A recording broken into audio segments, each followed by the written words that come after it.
invitación para esta segunda audiencia sobre la jurisdicción indígena y el Código Penal que convoca el congresista Jorge Rimarachín, la presencia aquí de Idelso Hernández Llamo como presidente de la Central Única de Rondas Campesinas del Perú y las demás autoridades de la CUNAP que están aquí presentes. También agradecemos que el congresista haya permitido la presencia de los estudiantes de la Escuela de Campo de la Pontificia Universidad Católica del Perú. Son 10 estudiantes que vienen de Australia, de Canadá, de Puerto Rico y de Estados Unidos. Entre ellos, 7 de Australia y varios miembros de pueblos indígenas, pero que al final también van a hacer llegar un saludo, pues los problemas que vivimos los pueblos indígenas son globales y por lo tanto requieren una acción y una solidaridad global. El colonialismo se ha dado a nivel internacional. Los diferentes pueblos aborígenes hemos vivido ciclos históricos de invasión, de colonización. Y esos ciclos han tenido como respuesta la resistencia de los pueblos en cada ciclo. El primer ciclo pues fue la era colonial y después de la resistencia indígena vino la era de la colonización y durante esa etapa de la colonia se permitió un cierto margen de autoridades indígenas de jurisdicción indígena, pero por puras razones prácticas, porque las coronas imperiales necesitaban que los propios indígenas se autogobiernen y administren justicia, pero solo para casos pequeños, porque no podían mandar pues, intérpretes, traductores o funcionarios a todos los pueblos. Esa es una primera etapa colonial en la que se permite una jurisdicción indígena limitada dentro de un modelo de segregación, de subordinación colonial.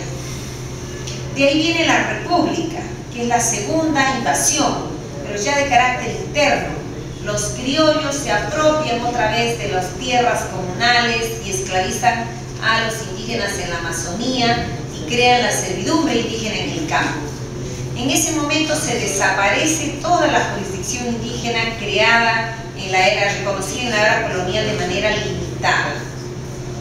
Posteriormente viene la reforma agraria y luego viene la adopción del convenio 169 de la OIT y el mismo año que el Perú ratifica el convenio 169 de la OIT, más bien el año que el Congreso Constituyente Democrático aprueba la Constitución de 93, también aprueba que se ratifique este convenio. Ahí tenemos una situación que marca una polaridad. De un lado, la Constitución permite la venta de tierras comunales y permite, durante sobre todo el gobierno de Fujimori y posteriormente, un modelo económico que ha descrito el congresista Rimarachín de tercera invasión a los territorios de los pueblos. En este tercer ciclo histórico de invasión, las transnacionales entran a los territorios para sacar recursos naturales. Pero simultáneamente en la otra mano tenemos algunos instrumentos legales que favorecen a los pueblos, entre ellos el propio convenio 169 de la OIT que reconoce el derecho consuetudinario, las instituciones y los métodos de control de delitos de los pueblos indígenas. También tenemos un marco jurídico. En el Perú la Constitución reconoce la identidad cultural en el artículo 2, inciso 19, reconoce en el artículo 89 la autonomía de las comunidades, en el artículo 149 reconoce la jurisdicción propia, especial de las comunidades campesinas, nativas, rondas campesinas, dentro de su ámbito territorial, de conformidad con sus propias normas, con su propio derecho consuetudinario, no de conformidad con el Código Penal o Civil, sino con su propia norma, solo sin violar los derechos de la persona. Y tenemos finalmente el artículo 199 de la Constitución que reconoce pueblos originarios. O sea, tenemos un marco internacional que es el Convenio 169 de la OIT, y la Declaración de Naciones Unidas sobre los Derechos de los Pueblos Indígenas, el artículo 34, que reconoce sistemas jurídicos indígenas.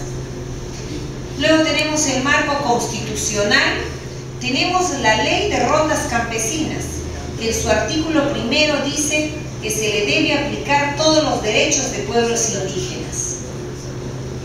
Tenemos los acuerdos plenarios, en particular el acuerdo plenario del 2009, que dice que las rondas campesinas administran justicia y se les aplica el artículo 149 de la Constitución.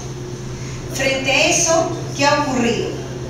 Hay una obligación del Estado peruano, según el convenio 169, de adecuar toda la normativa interna a los derechos de pueblos originarios o indígenas. Y en este momento solamente se ha adecuado el Código de Procedimiento del Código Procesal Penal, que en su artículo 18, inciso 3, dice que la jurisdicción penal ordinaria no es competente para los casos previstos en el artículo 149 de la Constitución. Un poco enredado, pero ya por lo menos el Código Procesal Penal ya hizo una adecuación de respeto al artículo 149 de la Constitución. Con lo cual, en realidad, ningún juez, ningún fiscal, ningún policía debería entrar en los territorios del ámbito territorial de las comunidades y de las rondas para perseguir, apresar, detener a autoridades ronderas o a miembros de comunidades. ¿Y cuál es el problema? Que en este momento, por ejemplo, aquí los dirigentes sentados tienen procesos penales. Y de eso, creo que ¿cuántos tienes? Como 50 procesos penales. ¿Cómo es posible esto? Tal vez, señor congresista José Narachín, sería bueno promover una audiencia justamente porque todos los dirigentes indígenas, ronderos, campesinos tienen 30, 20, 40, hasta 90 procesos penales. Todos porque están, ¿qué significa? Que no están aplicando el artículo 18, inciso 3 del Código Procesal Penal. Sería bueno efectivamente una audiencia para que se evalúe con los fiscales, con los jueces, ¿por qué no están aplicando el artículo 18, inciso 3? Los congresistas, cuando emiten leyes, tienen la potestad de fiscalizar luego el cumplimiento de esas leyes. ¿Por qué no se está cumpliendo? Es cierto. ¿Y qué ha pasado ahora? Se ha dado se está proyectando un nuevo Código Penal. El Código Penal es el instrumento que se está utilizando para la represión, porque se les aplica la figura de secuestro, la figura de extorsión ahora, la figura de usurpación de funciones. Entonces, no se está aplicando de un lado el Código Procesal Penal, pero sí se está aplicando todas esas figuras penales del Código Penal para perseguir a las autoridades ronderas. Inclusive se sigue aplicando las figuras de violación sexual para casos de uniones conyugales tempranas que en las comunidades están permitidas y sin embargo están los maridos perseguidos por algún motivo, porque se entera la demuna por alguna razón o los médicos, qué sé yo. Entonces hay todavía una persecución de las normas indígenas y de las autoridades del ejercicio de la función jurisdiccional indígena. ¿Qué significa esto? Que el propio Código Penal tendría que tener una norma que dice: esta ley penal no se aplica a aquellos casos que corresponden al artículo 149 de la Constitución y que ya comprende pueblos originarios, comunidades campesinas, nativas rondas campesinas.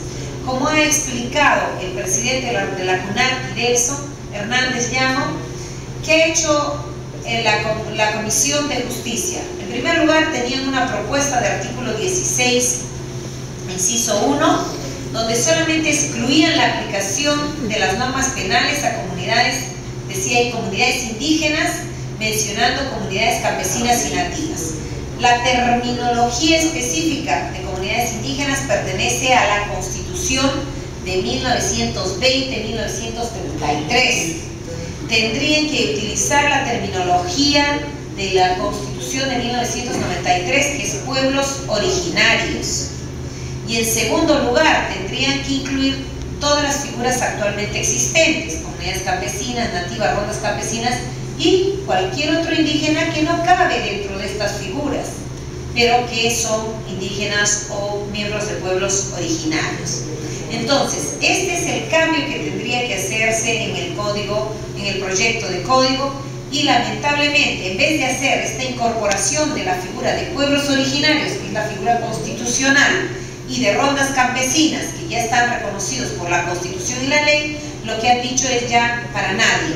No se va a hacer esta exclusión para nadie, generando una suerte de conflicto interno, pero felizmente los pueblos originarios no se van a dejar dividir por esto, pero sí ahí se ve realmente, como dicen los pueblos, al parecer una mala fe, ¿no? Entonces, desde la asesoría jurídica que nos toca brindar a las rondas campesinas, que ya venimos haciendo desde hace tantos años, así como desde el Instituto Internacional de Derecho y Sociedad, y también desde la coordinación que tenemos por los programas de pueblos indígenas de la Pontificia Universidad Católica del Perú, en un análisis estrictamente técnico, estrictamente jurídico, podemos decir, en conclusión, uno, que el proyecto de Código Penal debería incluir una referencia con marco constitucional internacional. Por lo tanto, debería excluir la aplicación de la ley penal a pueblos indígenas u originarios, comunidades campesinas, nativas, rondas campesinas, en la medida que estos pueblos ya tienen su propio derecho consuetudinario, sus propias autoridades y su propio sistema de justicia, lo que aplican dentro de su ámbito territorial respecto de cualquier persona y entre miembros por fuera de su ámbito territorial.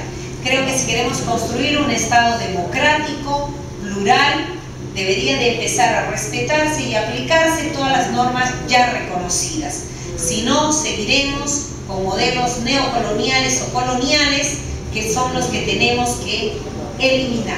Estamos en una lucha anticolonial y esta es una expresión más de opresión, de neocolonialismo que queremos combatir para construir una sociedad y un Estado plural. Muchas gracias.